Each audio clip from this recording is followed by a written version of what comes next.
నమస్తే. శ్రీ పరంజ్యోతి అద్భుతాన్ని చూద్దాం. ఆంధ్రప్రదేశ్లోని కృష్ణా జిల్లాకు చెందిన నాగేశ్వరరావు గారు తనకు జరిగిన అద్భుతాన్ని ఇలా పంచుకుంటున్నారు. చాలా సంవత్సరాల క్రితం నేను మధుమేహంతో బాధపడుతూ ఉండేవాడిని.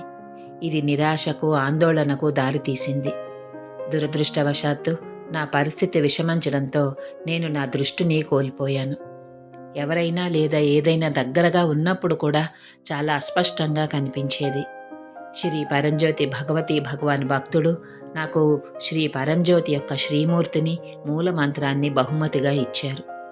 నన్ను రోజు ఆ మంత్రాన్ని జపించమని మార్గనిర్దేశం చేశారు. ఒకరోజు శ్రీ అమ్మవారి దర్శనం కోసం నన్ను వారి ఇంటికి ఆహ్వానించారు.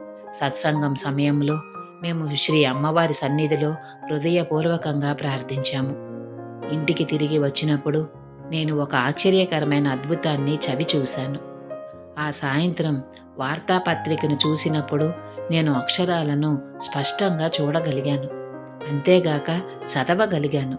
నా దృష్టి సాధారణ స్థితికి వచ్చింది.